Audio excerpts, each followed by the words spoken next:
छत्रपती शिवाजी महाराज की, धर्मवीर छत्रपती संभाजी महाराज की जय भवानी, जय भवानी। हिंदवी स्वराज्याचे सरसंस्थापक छत्रपती शिवरायांना मानाचा मुजरा करतो। भारतीय राज्यघटनेचे शिल्पकार भारतरत्न डॉक्टर बाबासाहेब आंबेडकर यांना मानवंदना अर्पित करतो।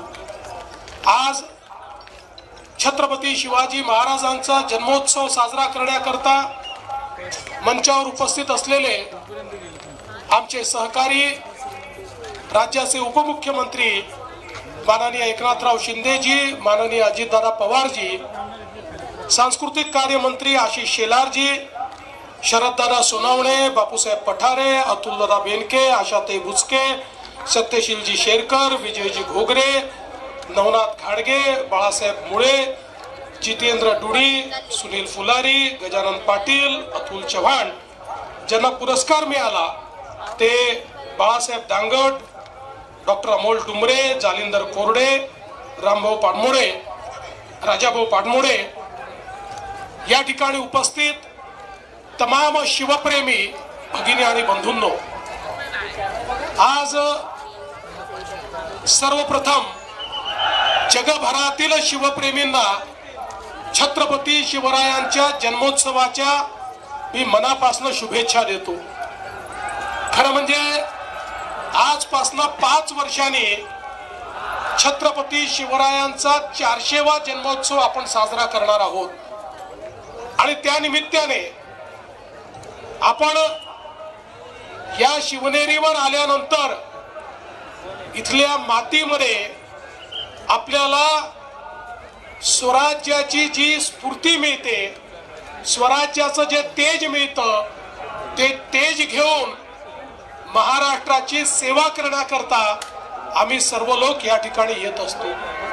आपल्याला कल्पना आहे की ज्या काळामध्ये संपूर्ण भारतामध्ये अनेक राजे राजवाडे हे मुघलांचं मंडलिकत्व स्वीकारून त्या ठिकाणी नतमस्तक होते, अशा काळामध्ये आई जिजाऊंनी छत्रपती शिवरायांना घडवलं आणि सांगितलं या मराठी मुलकामध्ये, या हिंदुस्थानामध्ये ज्या प्रकारे अनाचार, दुराचार आणि अत्याचार चाललेला आहे, या मुलखाला त्यातनं स्वराज्याकडे नेण्याची जबाबदारी शिवबा तुझी आहे। आणि छत्रपती शिवरायांनी हातामध्ये तलवार घेतली, 18 पगड जातीच्या लोकांना एकत्रित केलं, मावळ्यांची फौज तयार केली आणि देव, देश आणि धर्माची लढाई सुरू केली आणि खऱ्या अर्थानं स्वराज्य स्थापन करून पहिल्यांदा भारताचा आत्माभिमान जागृत करण्याचं काम जर कोणी केलं असेल तर ते छत्रपती शिवाजी महाराजांनी केलं।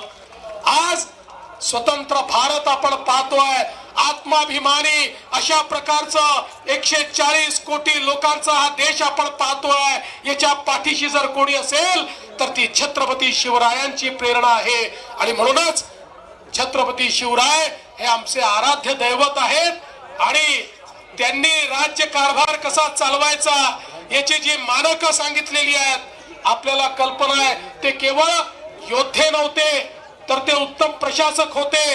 पर्यावरण असेल, जलसंवर्धन असेल, जंगल संवर्धन असेल, या ठिकाणी वेगवेगळ्या प्रकारचं व्यवस्थापन असेल, या सगळ्या व्यवस्थापन शास्त्राचे गुरु हे छत्रपती शिवराय होते आणि म्हणून ते आदर्श राजा होते आणि म्हणून त्यांना जाणता राजा आपण म्हणतो, त्यांना श्रीमंत योगी म्हणतो। कारण या छत्रपती शिवरायांनी, आपल्या राजांनी स्वतः करता काहीच केलं नाही, आपलं संपूर्ण आयुष्य हे रयतेच्या कामी लावलं आणि म्हणूनच खऱ्या अर्थानं या श्रीमंत योगी अशा आमच्या राजाची आठवण आपण ठेवतो। आज या निमित्ताने मी जास्त बोलणार नाही, पण एवढंच सांगतो की छत्रपती शिवरायांचे किल्ले हे आमच्या करता कुठल्याही मंदिरापेक्षा मोठे आहेत आणि म्हणून या किल्ल्यांचं संवर्धन झालं पाहिजे। या दृष्टीने सातत्याने आपण काम करतोय, त्यातल्या अडचणी आपण दूर करतोय।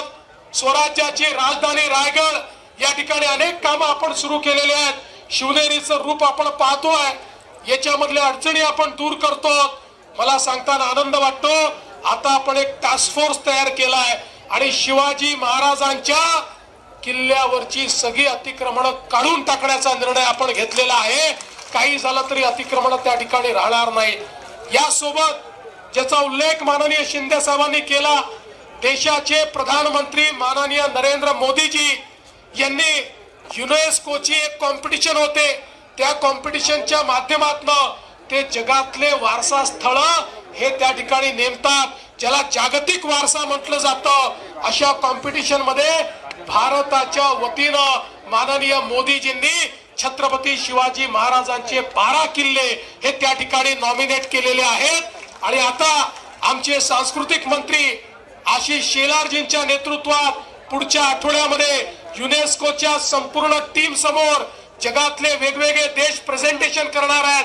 ते भारताचं प्रेझेंटेशन म्हणजे छत्रपती शिवरायांचे किल्ले हे कसे स्थापत्य शास्त्राचा उत्तम नमुना आहे, हे कसे जलसंवर्धनाचा उत्तम नमुना आहे, हे कसे पर्यावरण संवर्धनाचा उत्तम नमुना आहे, या संदर्भातलं सगळं प्रेझेंटेशन हे त्या ठिकाणी आशिषजींच्या नेतृत्वात पॅरिस मध्ये त्यांच्या महासभेपुढे त्या ठिकाणी सादर होणार आहे. आणि मला विश्वास आहे की छत्रपती शिवरायांचे हे किल्ले जागतिक वारसा बनतील आणि जगातले लोक हे किल्ले पाहण्याकरता या ठिकाणी येतील.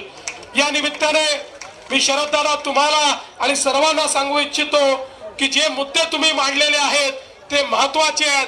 दाऱ्या घाटापासनं तर या शिवनेरी परिसराच्या विकासापर्यंत ही सर्व ज्या आपण मागण्या केलेल्या आहेत, आम्ही तिघही या ठिकाणी आहोत. आम्ही तिघही या ठिकाणी शासक नाही आहोत, आम्ही छत्रपतींचे मावळे आहोत, आम्ही सेवक आहोत. त्यामुळे छत्रपतीचे सेवक